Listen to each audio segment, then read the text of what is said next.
Hi అండి సతీష్. ఈ వారం ఓటింగ్లో సూపర్ ట్విస్ట్లు అయితే ఉన్నాయి. అసలైన ఆట, అసలైన ఓటు ఏంటి అనేది ఇప్పుడు తెలుస్తూ ఉంది. అందరూ నామినేషన్లోకి వచ్చేస్తారు. ఉన్న చేపలన్నీ బయటకు వచ్చేస్తూ ఉన్నాయి. ఇంకా ఈ చెరువులో నీళ్ళు ఇంకిపోవడంతో ఉన్న కొద్ది చేపల్లో ఏ చేప బలమైంది, ఏ చేప వీక్ అయింది తెలిసిపోతూ ఉంది. అయితే న్యూస్ బౌల్లో కూడా నేను ఇప్పటికే పోస్ట్స్లో ఒక ఒపీనియన్ పోల్ పెట్టా. అందులో కూడా ఓటు వేయండి, క్లియర్గా ఎవరు సత్తా ఏంటో తెలిసిపోద్ది. నేను వీడియో చేసే సమయానికి ఎక్కువ పర్సంటేజ్ ఎవరు కళ్యాణ్కి అయితే ఎక్కువగా ఓటింగ్ జరుగుతుంది. సో ఖచ్చితంగా ఆ పోల్లో కూడా వేయండి, అది కూడా షేర్ చేయండి. ఓవరాల్గా మరి కెప్టెన్ రీతు చౌదరి తప్ప అందరూ వచ్చేసారు కనుక ఫస్ట్ ప్లేస్లో మెయిన్ ఏంటంటే ఇమాన్యుయల్, తనూజ, కళ్యాణ్ వీళ్ళ ముగ్గురులో ఎవరు ఏ పొజిషను, ఎవరికి ఎంత ఓట్లు ఉన్నాయి, అసలు ఆ తనూజ వస్తే ఇమాన్యుయల్ రాడు, ఇమాన్యుయల్ వస్తే తనూజ రాదు, లేకపోతే కళ్యాణ్ రాడు. సో ఒకరు వస్తే ఒకరు రాకపోవడం వల్ల అట్లా ఓట్లు షేర్ అవడం, తనూజ కళ్యాణ్ ఒకరు వస్తే ఒకరు రాకపోతే వాళ్ళ ఓట్లు ఒకరికి షేర్ అవడం, లేదా సంజన ఇమాన్యుయల్ వస్తే ఒకరి ఓట్లు ఒకరికి షేర్ అవడం. ఇప్పుడు ఇంకే పంచాయతీలో మొత్తం అందరూ వచ్చేసారు కనుక ఫుల్ క్లారిటీ వచ్చేస్తుంది ఎవరిది ఏ పొజిషన్ ఏంటి అనేది. వీడియో చూసే ముందు లైక్ కొట్టేసేయండి. నేను ఈ మాట అడగకముందే చాలామంది కొట్టేస్తారు. మీ అభిమానానికి, నమ్మకానికి థ్యాంక్ యూ వెరీ మచ్. మీరు సపోర్ట్ ఇట్లాగే చేయండి. అప్డేట్స్ అయినా కొట్టేద్దాం. ఇప్పటికే చాలా అప్డేట్స్ ఇచ్చాయి కదా. కెప్టెన్సీ కంటెండర్కి సంబంధించి ఎలాంటి ట్విస్టులు ఏంటనేది ఇప్పటికే జర్నలిస్ట్ సర్వీస్లో మిడ్ నైట్ అప్డేట్ రాగానే ఒక వీడియో పెట్టా. అట్లాగే మరి కాసేపట్లో మరొక ఫుల్ డీటెయిల్స్తో మరొక వీడియో కూడా జర్నలిస్ట్ సర్వీస్లో అప్లోడ్ చేస్తా. ఎలాంటి ట్విస్టులు ఉండబోతున్నాయి, ఎవరు కంటెండర్స్ అవుతారు ఏంటనేది, అలాంటివన్నీ మిస్ కాకండి. బిగ్ బాస్ తర్వాత కూడా కాంటెంపరీ ఇష్యూస్, ఇప్పుడు ఐబొమ్మ రవి ఇష్యూ కావచ్చు, పలాస అది వెంకటేశ్వర స్వామి ఇష్యూ కావచ్చు, లేదా ఇప్పుడు కర్ణాటకలో హాట్ పొలిటికల్ హీట్ అయితే నడుస్తూ ఉంది.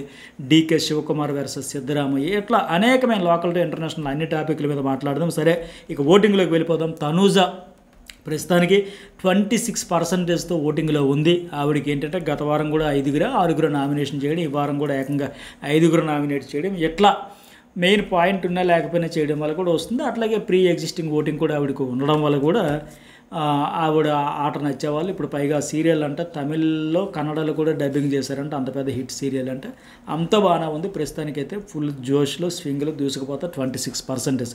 ఇక రెండో ప్లేస్లో కళ్యాణ్ పడాల, ఇతను 24%. వీళ్ళిద్దరి మధ్యగా పెద్దగా డిఫరెన్స్ లేదు. నేను యావరేజ్గా చెబుతున్నా. కొన్ని చోట్ల చూస్తే కళ్యాణ్ డామినేషన్ కనిపిస్తుంది ఫస్ట్ ప్లేస్లో, కొన్ని చోట్ల తనూజ. బట్ యావరేజ్గా ఓవరాల్గా చూసుకుంటే తనూజ 26 అయితే ఇతను 24%. నిన్నైతే ర్యాంప్ ఆడేశాడని చెప్పాలి. ఎక్సలెంట్. నిజంగా అతనికి ఎట్లా కలిసి వచ్చిందంటే, పోనీ తనూజ విషయంలో అంటే ఓపెన్ అవ్వలేకపోతుందో, ఫైర్ బయటపడలేకపోతుందో, బట్ నేను నామినేషన్ తర్వాత కూడా సుమన్ శెట్టి, భరణి, ఇమాన్యుయల్ వాళ్ళందరూ కూడా డిస్కషన్ కూడా అదే. 5 రోజుల నుంచి అతనికి ఒక బాధ ఉంది, ఆ బాధ అంతా ఎక్స్ప్రెస్ చేశాడని. నిజంగా అక్కడ సమానం లేకపోయినా సరే పోనీ ఇతను దూరేటప్పుడు కళ్యాణ్ని ఆ అమ్మాయి కంట్రోల్ చేయొచ్చు, రీతు చౌదరి కెప్టెన్గా ఉండేటప్పుడు. బట్ ఆవిడే అటాకింగ్ మోడ్లోకి వచ్చి మొత్తానికి ఇతను గ్రాఫ్ లేపడానికి మంచి పని చేసిందని కూడా చెప్పొచ్చు. ఉన్న ఫైర్ అంతా బయటకు వచ్చింది. ఇది మాకు కావాల్సింది, ఈ ఆర్మీ మ్యాన్ అంటే ఇట్లా ఉండాలని లెక్క వచ్చేసింది. దాంతో ఫుల్ హైప్ వచ్చింది. ఏ పోల్ చూసినా పెద్దగా తేడా లేదు తనూజ వర్సెస్ కళ్యాణ్ విషయంలో. అందరూ నామినేషన్లోకి రావడం ఇప్పుడు తెలిసిపోతుంది. గత వారం ఏంటి తనూజ లేకపోవడంతో కొంత షేర్ అయింది. బట్ రియల్గా ఆడియన్స్ కనెక్ట్ అయిపోయారు కామన్ మ్యాన్ అనేది ఇప్పుడు బాగా తెలుస్తూ ఉంది ఎంత స్పష్టంగా. ఆవిడ వచ్చినా సరే ఇంత ఓటింగ్ ఉందంటే. బట్ ఫ్యామిలీ వీక్లో వాళ్ళ నాన్నగారు పెద్దగా ఇన్పుట్స్ గేమ్ చేంజ్ కోసం ఇవ్వలేకపోయినా మిగతా వాళ్ళందరితో పోల్చుకున్న ఆ ఇన్నోసెన్స్, అతడు కూడా ఒక పూర్ బ్యాక్గ్రౌండ్ నుంచి వచ్చానండి, ఒక చిన్న షాప్ ఏది నడుపుకుంటూ డ్రైవర్గా పనిచేసుకుంటూ మా కొడుకు అసలు ఉండడేమో అనుకున్నాం, గ్యాప్ వచ్చింది. బట్ మేము కావాలని పెట్టాలి, ఆర్థిక పరిస్థితులు బాగోకని వాళ్ళ అమ్మగారు వచ్చినప్పుడు చెప్పడం, వాళ్ళ నాన్నగారు వచ్చినప్పుడు చెప్పడం, ఇతడు కూడా అప్పుడు ఏదో చెప్పలేక తడబడి కన్ఫ్యూజ్ అయిపోయి మొత్తానికి టైం ఉండి చెప్పలేదని అమాయకంగా చెప్పడం కావచ్చు. ఇదంతా కలిపి ఆ బ్యాక్గ్రౌండ్ అంతా కలిసి వచ్చింది. మొత్తానికి ఇవన్నీ కలిపి కనిపించిన ఓటింగ్ అంటాం కదా, అట్లా మెయిన్ అతని ఫ్యామిలీ బ్యాక్గ్రౌండ్తో పాటు అతని ప్రొఫెషనల్ బ్యాక్గ్రౌండ్ కూడా కొందరికి రెస్పెక్ట్ ఉంటుంది కనుక ఈ రేంజ్లో ఓటింగ్ జరుగుతూ ఉంది. నిన్నైతే రీతో దూరడంతో ఇతను అటాక్ చేసి డిఫెండ్కి చేసుకుని ఇక ఏకంగా డీమోన్ వచ్చి పీక పట్టుకోవడం, ఇట్లా ఇవన్నీ కూడా కలిసి వచ్చిన అంశాలే. ఇలాగే కళ్యాణ్ కొనసాగపోతే ఆ రైవలరీ కొనసాగిస్తే ఇంకా బెటర్ విన్నర్ మెటీరియల్ కూడా అవుతాడు. ఇప్పటికీ ఛాన్స్ ఉంది. కాకపోతే అతడు దురదృష్టం అనుకోవాలి. గతంలో కూడా తన ఫ్రెండ్స్ వచ్చినప్పుడు చెప్పినప్పుడు ఆట మార్చుకోవడం, బెండకాయ గుండెకాయ అప్పుడు గొడవ అయింది కదా. ఆ ఫైట్ అయ్యేటప్పుడు కూడా చపాతీలోకి ఆలు కూర వండాలని ఆయన, లేదు బెండకాయ పెడుతున్నాను ఈవిడ. అప్పుడు పెద్ద పంచాయతీ అయితే ఆ వీకెండ్ హోస్ట్ వచ్చేసి లేదు నువ్వు ఇలా బుసలు కొడితే ఆ బుస మీద పగడ మీద మేము కొట్టేస్తాం తొక్కేస్తాం అన్న మాదిరిగా అయిపోయా. ఫ్రెండ్స్ వచ్చారు, ఫీడ్బ్యాక్ ఇచ్చారు, మార్చుకుంటున్నాడు ఆటని.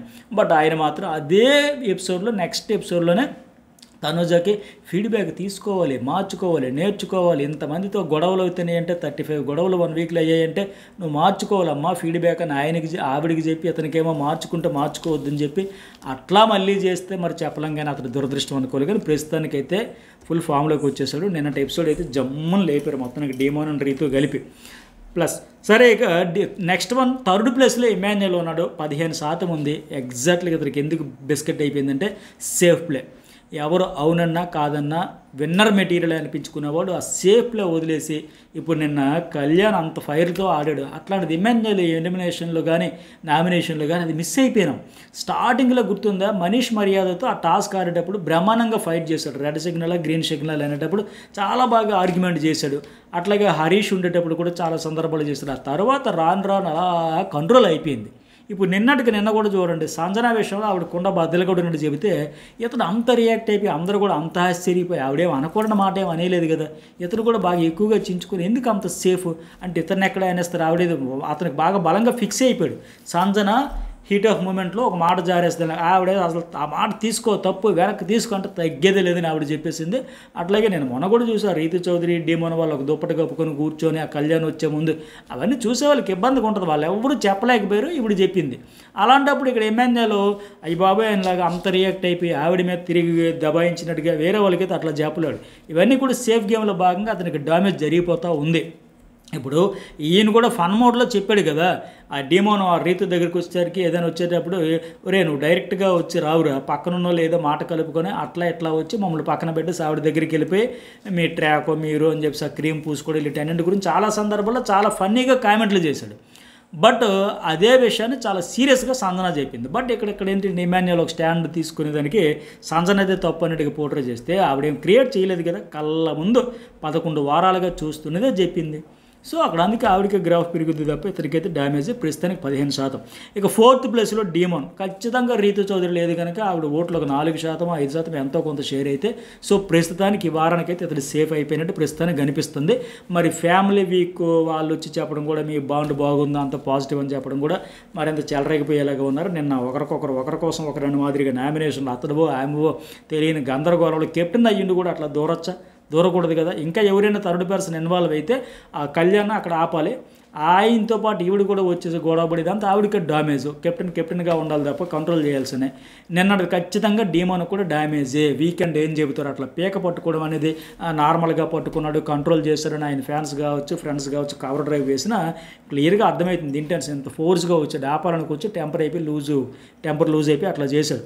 దివ్య, సంజన, భరణి, ఇమాన్యుయల్ అందరూ ఓవర్గా రియాక్ట్ అయ్యారు. సంజన కామెంట్స్ కంటే ఇక్కడ అరే ఏంటి అలా చేసామని పెద్ద కళ్ళు చేసుకుని అందరూ అవాక్ అయిపోయి షాక్ అయిపోయి అందరూ కంట్రోల్ చేస్తారు ఆ రేంజ్లో. లేదు నేను ఆపుతానని చెప్పాడు, కానీ అది కరెక్ట్ కాదు, దానివల్ల అతనికే డ్యామేజ్. అట్లాగే 5th ప్లేస్లో సంజన ఉంది, ఒక 8% జరుగుతూ ఉంది. ఆ రీతు డీమన్ ట్రాక్ మీద అసలు లొంగేదే లేదు, తగ్గేదే లేదు. నేనేంద్ర తగ్గేది, మీకు నచ్చింది చేసుకుంటూ చెప్పుకోండి, మనలోడు ఆపేది అనే యాటిట్యూడ్తో ఆ స్వాగ్తో రెబల్ స్టార్ సంజన అన్నట్టే వచ్చింది. ఎవరు ఎన్ని చెప్పినా నేను తగ్గేది లేదు, నేను చూసిందే చెబుతాను, మాకు ఇబ్బందిగా ఉంది, పతివ్రత శిరోమణి అంటే నువ్వు గాజులు వేసుకున్నావు ఆ డైలాగుల తర్వాత మాత్రం మీది నాకు చూడడానికి ఇబ్బందిగా ఉంది. మామూలుగా అయితే తగ్గేది ఎన్నాళ్ళు ఎవరైనా చెబుతావునా మాట అనేసానా తప్పనేసానా అట్లా అని. ఇప్పుడు మాత్రం కాన్ఫిడెన్స్ ఫుల్గా పుష్కలంగా ఉంది. ఇదే కదా నన్ను చూడలేదన్నావు కదా, ఇప్పుడు కనిపించానా, ఇదేనా మిస్ అయ్యో, ఇక చూసుకొని నేనేంటో చూపిస్తాను లేక ఆవిడ అసలు నిజంగా ఎలాంటి స్వాగ్ అంటే ఏమాత్రం ఊహించాలి ఆ రేంజ్లో ఇచ్చి పడేస్తుంది అనుకొని ఆవిడ ఒక్క మాట కూడా మన ఎపిసోడ్లో చూసిన దాని ప్రకారం రాంగ్ అనలే, వాళ్ళే ఎక్కువ రియాక్ట్ అయ్యారు. వాళ్ళందరూ చెప్పలేకపోతున్నారు, వాళ్ళకే ఉంది శుతిమెత్తగా స్మూత్గా చెబుతూ ఉంటే ఇప్పుడు దెబ్బడి అయినట్టు బాలయ్య బాబు స్టైల్లో చెప్పింది. మరి మీకేమనిపించింది, అక్కడ సంజన తప్ప రీతు చౌదరి వాళ్ళది తప్ప ఏమని కామెంట్ కూడా పెట్టండి. అట్లాగే 6వ ప్లేస్లో భరణి ఉన్నాడు, 7% అయితే ఓటింగ్ ఉంది. ఇద్దరిని కూతుర్ని చెల్లిని ఇద్దరిని నామినేషన్ చేసేసి ఇంకా చెప్పేయాల్సిన తనుజ నిన్ను కూడా నేను సీక్రెట్ నామినేషన్ చేశాను సోన్స్ అని చెప్పేసి ఉంటే ఇంకా బాగుండేది. అఫ్కోర్స్ బిగ్ బాస్ చెప్పలేదు, మరి ఆయన కూడా చెప్పలేదు, కానీ ఎనీవే చెప్పిన పాయింట్లు మంచి పాయింట్లు పెట్టాడు, ఓపెన్ అయ్యాడు, ఫైర్ వచ్చింది. ఇంక ఇలాగే ఆడుకుంటే బెటర్. అమ్మాయి తలపోటు అయితే తప్పింది అతనికి. రీఎంట్రీ వచ్చిన తర్వాత ఏంద్ర నాకు ఈ మధ్యలో దొరవ అన్నట్టు ఉండేది, ఇప్పుడు రిలాక్స్ అయిపోవచ్చు, తన ఆట తను ఆడుకోవచ్చు, ప్రస్తుతానికి సేఫ్. ఇక 7వ ప్లేస్లో సుమన్ శెట్టి. ప్రపంచం ఎన్నాళ్ళు ఎందుకు సాగిందంటే భరణి లేక, తనుజ లేక, కళ్యాణ్ లేక, ఎవరు ఓటింగ్లో లేకపోవడం వల్ల, దివ్య కూడా లేకపోతే అట్లా వాళ్ళది వీళ్ళది ఇతడు పిఆర్ ఇతడు ఫ్యాన్స్ రకరకాల ర్యాకెట్ సైన్స్ అంతా కలిపి అట్లా ఓటింగ్ అయితే వచ్చింది. ప్రస్తుతానికి ఇక అందరూ వచ్చేయడం వల్ల ఇప్పుడు ఇతను అసలైన ఓటింగ్ ఒక 6% ప్రస్తుతానికి ఉంది. షేరింగ్లో ఇంకా ఏ పాడు లేదు, పైగా నామినేషన్ లేదు. సోది పాయింట్లు. సంజనాకి ఏదో ఇరిటేషన్ అంట, కిచెన్లో ఎలా చేయి అలా చేయంటే ఇరిటేషన్ అంట. సుమన్ డార్లింగ్ అంటే ఇరిటేషన్ అంట. మిగతా వాళ్ళు అనట్లేదు సుము డార్లింగ్ సుమన్ డార్లింగ్ అని అనట్లేదా? ఈయన కూడా ఫ్లట్టింగ్ చేస్తాను కాదు, ఎవడు క్యాజువల్గా అని దానికి ఇరిటేషన్ అంటారు. సోది రీజన్ చెప్పాడు. ఆ దెబ్బతోనే సగం విరక్తి వచ్చి ఉంటుంది జనాలకి. సంజనా దెబ్బ ఊరు కనబడరు, అది కూడా సిల్లీ పాయింట్లని. ప్రస్తుతానికి 6% డేంజర్లో ఉన్నాడు. ఇక 8వ ప్లేస్లో దివ్య ఉంది, 5% ఉంది ఈ వారం. ఎందుకంటే ఆవిడ కూడా డల్ అయిపోయి మొహంలో కళ కూడా తప్పింది, ఆ కాన్ఫిడెన్స్ కూడా తప్పింది. ఆవిడ వెళ్ళిపోతానని ఫిక్స్ అయిపోయింది. వెళ్ళిపోయి ఉంటే హ్యాపీ ఫీల్ అయ్యేదేమో. ఎస్, మనం గెస్ట్ చేసిందే ఉన్నంతసేపు నాకు నచ్చినట్టుగా ఆడాలనుకున్నాం, నచ్చింది చెప్పాలనుకున్నాం అంతా అని. బట్ ఇప్పుడు ఏంటంటే పవర్ అస్త్రాతో సేవ్ అయ్యాను, ఆడియన్స్ ఓట్లతో అవుట్ అయిపోయినా ఒక ఫీలింగ్ ఎవరికైనా ఎంత కాదనుకున్నా లేదనుకున్నా ఉంటుంది. ఆ బాధ అయితే ఉంటుంది. ఆ రోజు భరణి విషయంలో కూడా ఇమాన్యుయల్ పవర్ అస్త్రాతో కాపాడలేదు అని చాలామంది చించుకుంటే నేను చెప్పా, కాపాడకుండా మంచి పనే చేశాడు. ఒకవేళ పవర్ అస్త్రాతో భరణి ఉండిపోతే ఆయన పడేంత బాధ నరకం ఇంకొకరికి ఉండదు. ఎంత పెద్ద యాక్టర్ని అయ్యుండి, ఎంత ఇండస్ట్రీ అయ్యుండి, ఎంత ఫ్యాన్స్ అయ్యుండి, విన్నర్ మెటీరియల్ అనుకున్న ఆయన అవుట్ అయిపోయినా సరే ఇంకొకరు పవర్ అస్త్రాలతో ఉండడం చాలా గిల్ట్ ఫీలింగ్ ఉంటుంది. అది ఈ సీజన్లో కాదు, ఏ సీజన్లోనే ఏ కంటెస్టెంట్ అయినా సరే అదేనని చెబితే మీకు భరణి అంటే నచ్చదా పడదా కుదరదా అది ఏదో తెలుసో తెలియక కామెంట్ పెడతారు. కానీ ఎనీవే ఇప్పుడు దివ్య పరిస్థితుల్లో ఆయన ఉండేవాడు కాన్ఫిడెన్స్ కోల్పోయి చాలా గిల్ట్ ఫీలింగ్తో. ఇప్పుడు ఏమైంది? ఇప్పుడు 2-3 వారాలు సేవ్ అయితే ఫుల్ హ్యాపీ కదా, ఖుషీ కదా. అమ్మయ్య రీఎంట్రీ తర్వాత దినదినంగా అన్నంలాగా ఉండదు. ఏంటి మళ్ళీ వచ్చాను అవుట్ అయిపోతాను భయంగా ఉండేవాడు. ఒకసారి సేవ్ మళ్ళీ సేవ్, ఇప్పుడు 3 సార్లు సేవ్ అయినట్టు ఉన్నాడు కదా. రీఎంట్రీ తర్వాత నామినేట్ అయితే ఇప్పుడు కాన్ఫిడెన్స్గా ఉంటుంది కదా, ఆడియన్స్ ఓట్లతో ఉన్నానని. ఇది జరిగేది ఏ ఆడియన్స్ ఏ కంటెస్టెంట్ అని కోరుకునేది. ఇప్పుడు దివ్య డల్ అయిపోయినట్టు ఆయన అయిపోయినట్టు ఇప్పుడు దివ్య డల్ అయింది. ఇక సర్లే ఈ వారం ఇంకెందుకులని ఆవిడ కూడా తనుజ తెలుగులో పెట్టుకోదలుచుకోలేదు. వాళ్ళిద్దరు కూడా ఇష్యూ షార్ట్ అవుట్ చేసుకుందామని హగ్గులు ఇచ్చుకుని హాయ్ బాయ్ చెప్పుకుంటున్నారు. కనుక ఈ వీక్ అంతా ఉండి ఎంజాయ్ చేసి హ్యాపీగా ఒక మంచి మెమరీస్తో వెళ్ళిపోదాం అన్నట్టు ఉంది. సో ప్రస్తుతానికి ఇది ఓటింగ్ అనాలిసిస్. మరి మీ ఓటు ఎవరికి ఖచ్చితంగా కామెంట్ చేయండి, లైక్ చేయండి. Journalist Satish news ball subscribe చేసుకోండి. చాలా అప్డేట్స్ మరొక కాసేపట్లో జర్నలిస్ట్ సతీష్లో అప్లోడ్ చేస్తే ఆ వీడియో కూడా మిస్ కాకండి.